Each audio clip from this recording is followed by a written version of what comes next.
नमस्कार। आज हम 10वीं कक्षा का एक और इम्पोर्टेंट अध्याय लेकर के आए हैं। ये इतिहास से संबंधित है और दूसरा अध्याय है भारत में राष्ट्रवाद। जैसा हमें मालूम है, अब की बार जो सिलेबस भी रिड्यूस हुआ है तो हिस्ट्री में से केवल 2 चैप्टर आएंगे। इससे पहले वाले लेक्चर में हमने 2 पार्ट बना करके यूरोप में राष्ट्रवाद का उदय हम लोगों ने कंप्लीट किया था। उसके करीबन 100 क्वेश्चन हमने उसमें किए थे और इस अध्याय को भी हम अक्षर अक्षर पढ़ेंगे, भारत में राष्ट्रवाद।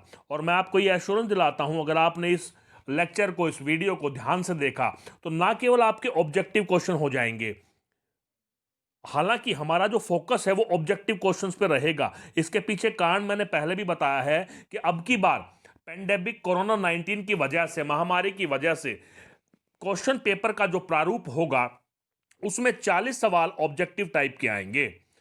कहने का यह अभिप्राय है कि 80 मार्क्स का जो पेपर होगा उसमें से 40 जो हैं ऑब्जेक्टिव टाइप आएंगे। उसके लिए मैंने क्या किया कि अध्याय 2 भारत में राष्ट्रवाद की प्रत्येक लाइन को मैंने पढ़ा है, प्रत्येक लाइन को पढ़ा, प्रत्येक पिक्चर को मैंने देखा और जहां जहां से 1 नंबर का सवाल बनता है वो सब उठा करके मैं आपके लिए क्वेश्चन बैंक लेकर के आया हूं। साथ में मैंने कुछ जो प्रीवियस पेपर थे, जो पहले क्वेश्चन पूछे जा चुके हैं पिछले 10 वर्षों में, उन सब को भी इसमें सम्मिलित किया है, समावेश इसमें किया है। तो आइए हम लोग शुरू करते हैं अपने टारगेट 40/40 को सामने रखते हुए।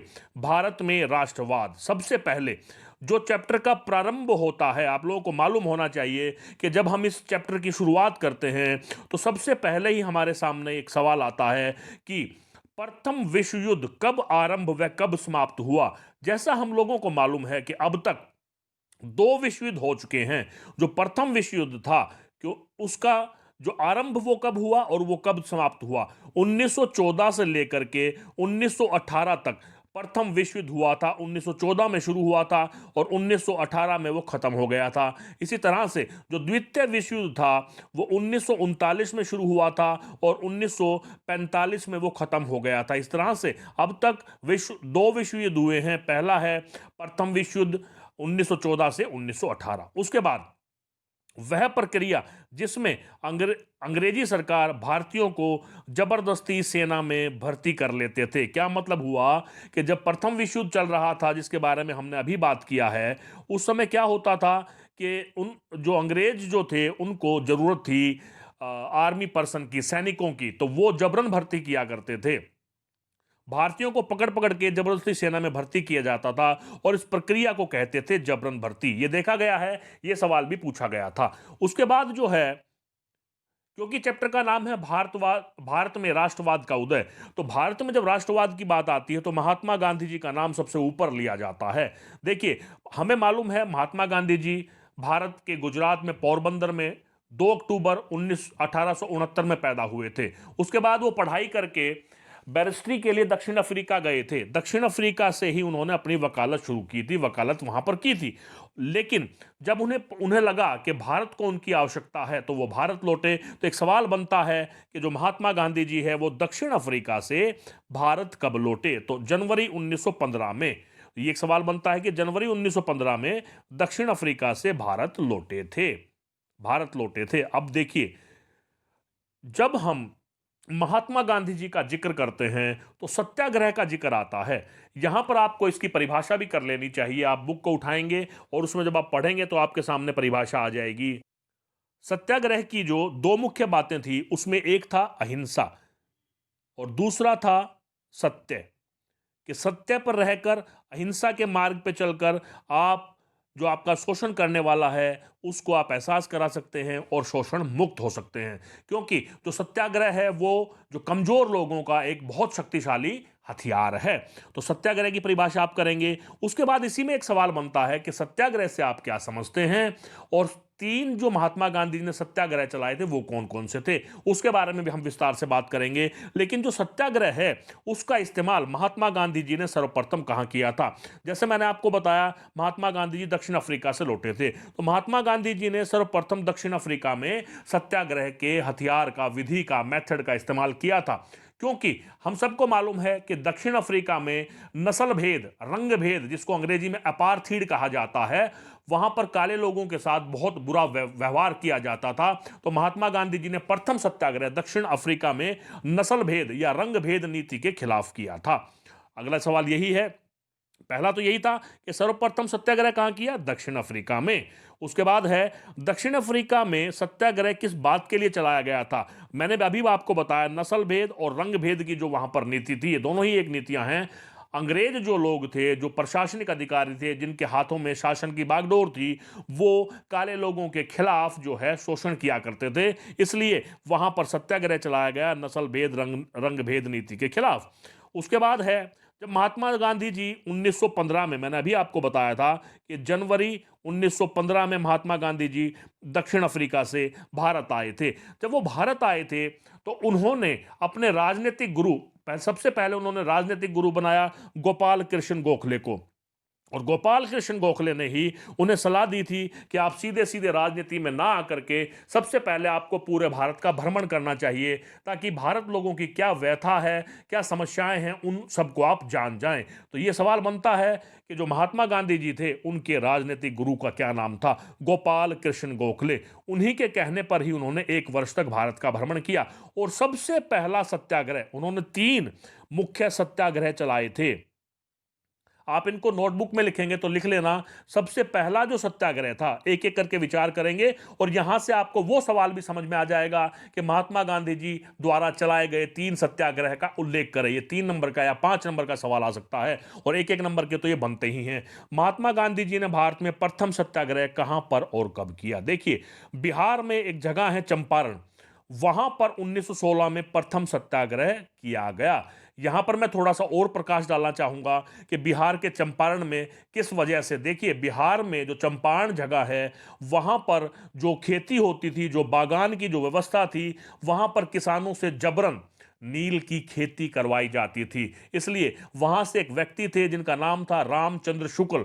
वो रामचंद्र शुक्ल महात्मा गांधी से मिले और उन्होंने कहा कि ये जो बागान की जो व्यवस्था है, जबरन जो उनसे नील की खेती करवाई जा रही है, उनसे उनकी भूमि की उर्वरता शक्ति खत्म हो रही है, इसलिए आप हमारी सहायता करें। तो प्रथम सत्याग्रह 1916 में बिहार के चंपारण में जबरन खेती के खिलाफ, जबरन नील की खेती के खिलाफ महात्मा गांधी जी ने किया और वे उसमें सफल भी रहे।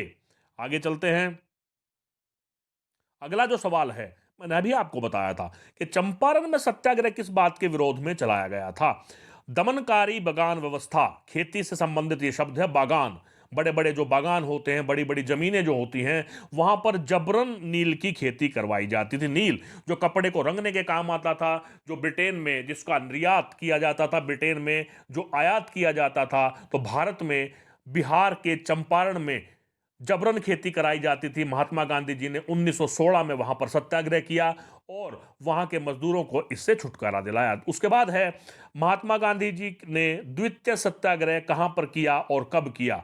देखिए, यह बात आती है कि जो दूसरा था वो गुजरात में किया था। पहला बिहार में, दूसरा गुजरात के खेड़ा जिले में 1917 में। अब यह भी सवाल बनता है कि क्या कारण थे कि खेड़ा में सत्याग्रह किया गया।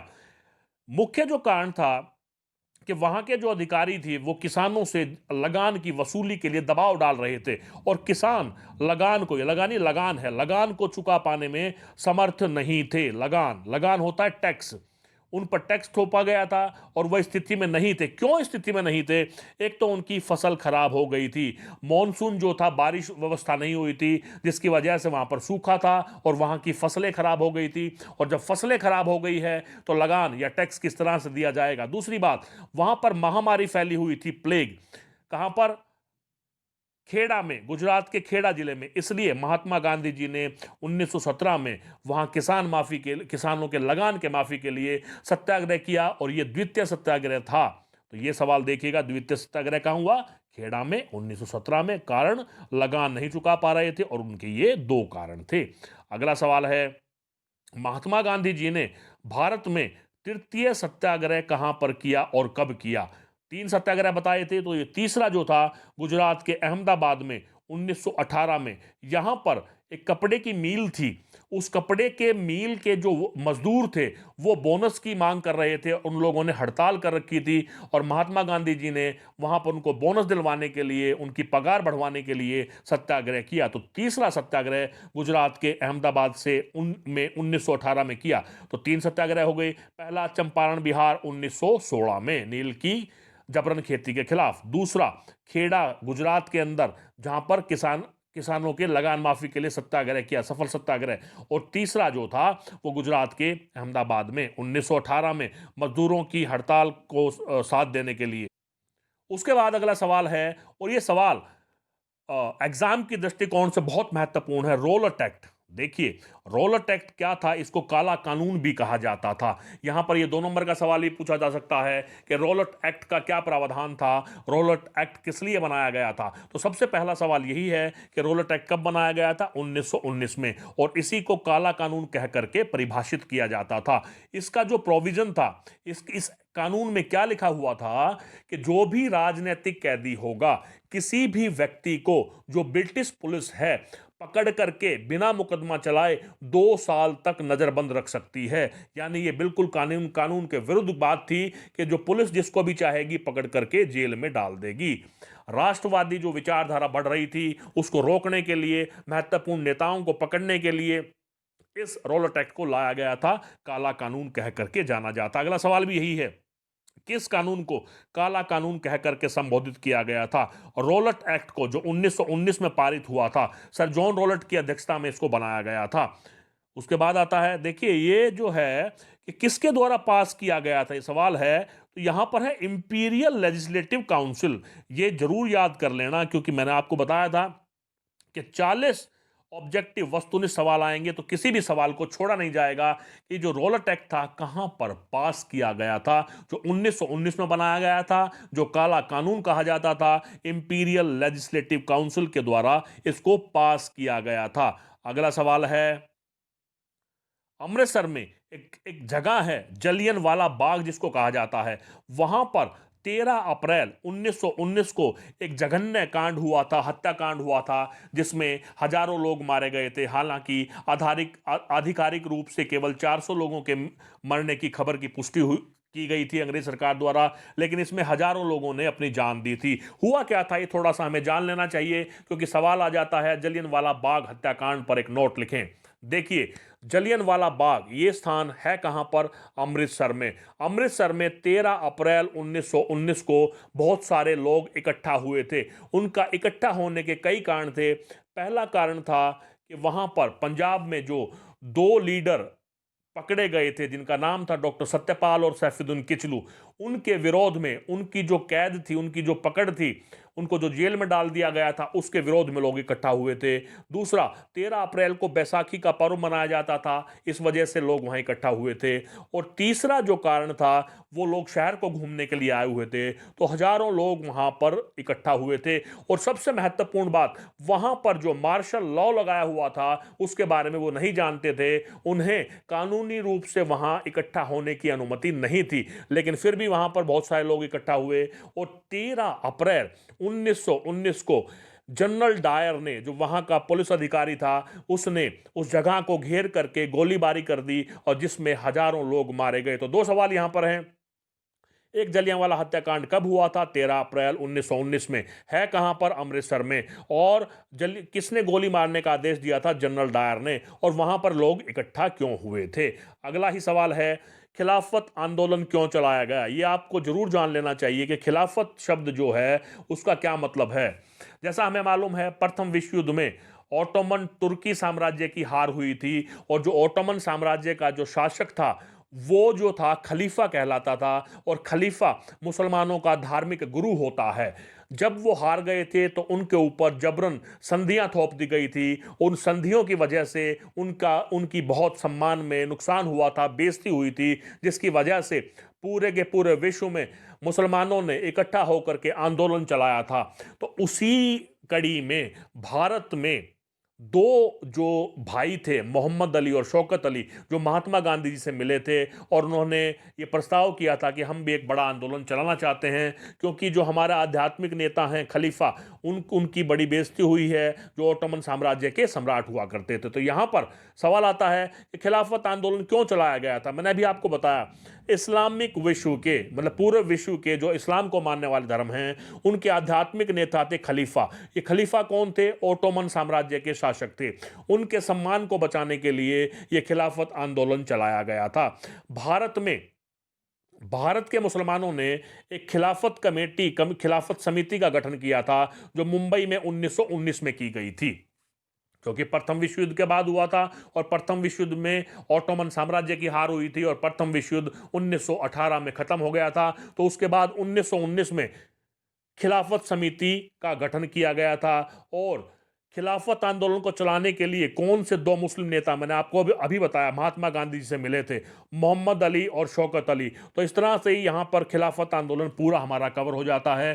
क्यों चलाया गया, किसके द्वारा चलाया गया, भारत में इसका नेतृत्व करने वाले लोग कौन थे, और महात्मा गांधी जी ने इस बात को समझा कि ये सही समय है जब मुसलमानों को और हिंदुओं को एक साथ मिलकर के आंदोलन चलाया जाए, इसलिए उन्होंने अगले आंदोलन का नाम खिलाफत असहयोग आंदोलन रखा था। उसके बारे में हम विस्तार से बात करेंगे। तो ये खिलाफत से संबंधित कुछ बात हैं।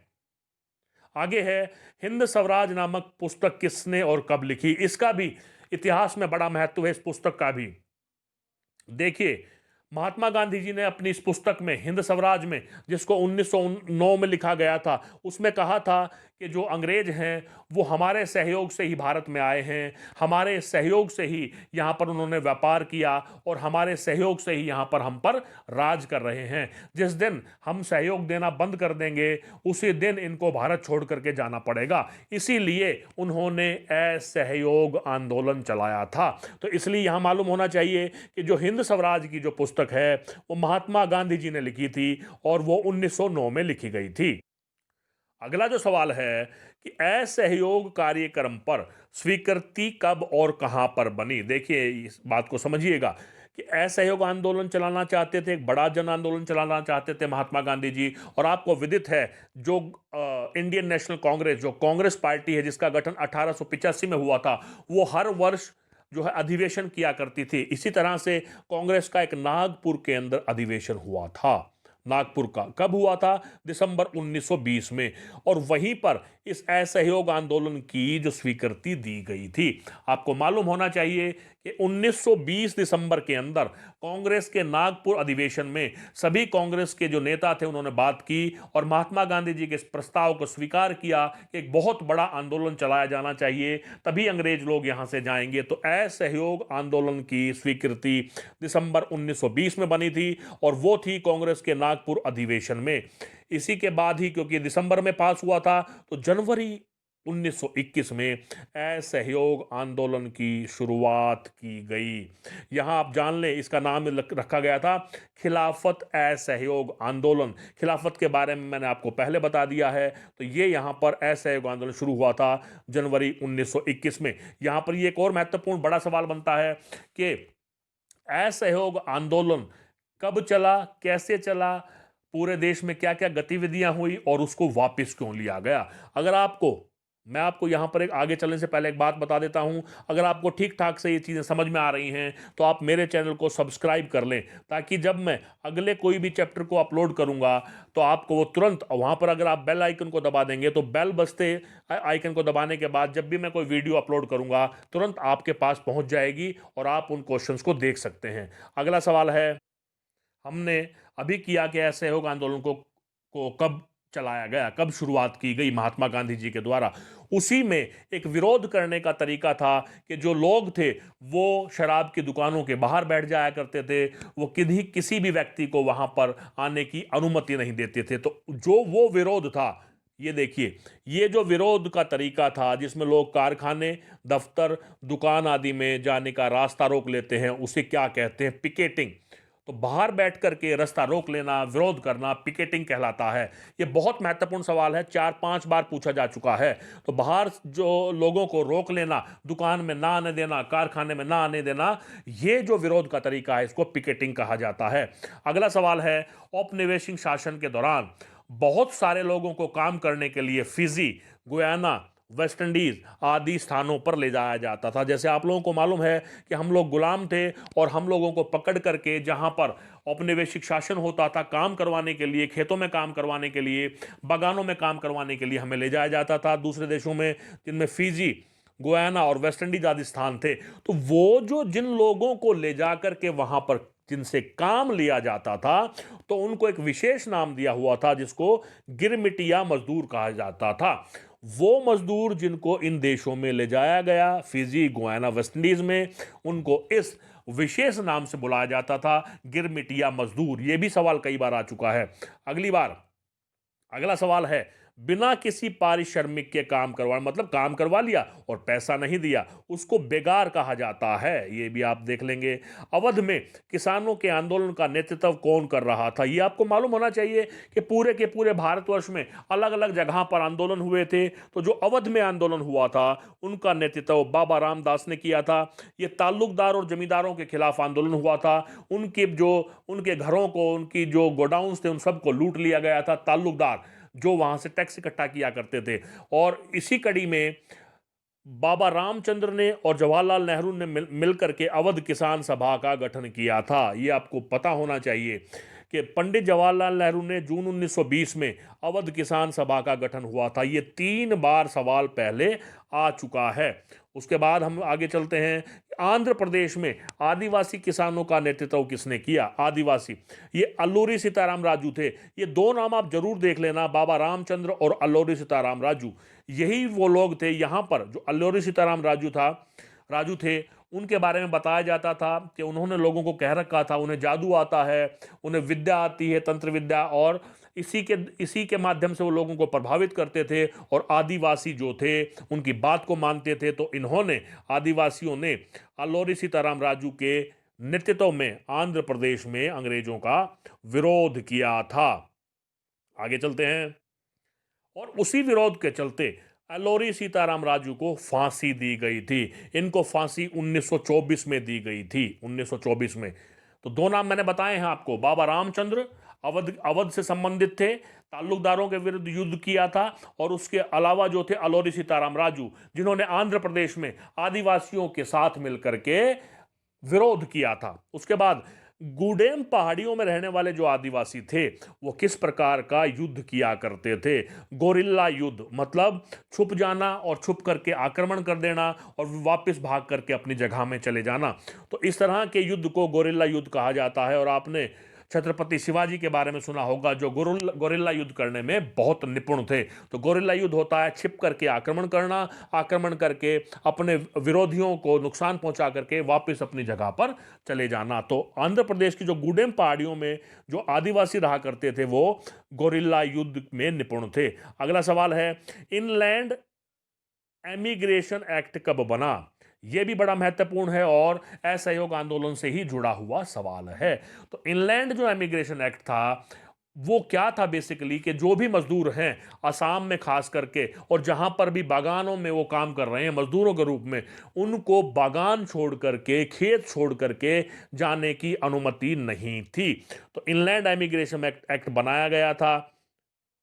इसमें कहा गया था, इनलैंड एमिग्रेशन एक्ट 1859 में बनाया गया था। आप इसको देख लें, 1859 में। और इसका प्रावधान क्या था वो मैंने पहले ही आपको बता दिया कि इस एक्ट के अनुसार मजदूरों को बगानों से बिना इजाजत जाने की अनुमति नहीं थी। और असहयोग आंदोलन के दौरान वो लोग अपने बागानों को छोड़ करके आसाम से अपने गांव की तरफ चले गए थे, लेकिन जब असहयोग आंदोलन को दबाया गया तो इन लोगों को पीट पीट करके वापस लाया गया था। ये भी एक जघन्य कार्य हुआ था उस समय। तो ये देखिए 1859 में इनलैंड एमिग्रेशन एक्ट, और बगानों से बिना इजाज़त के जाने की अनुमति नहीं थी।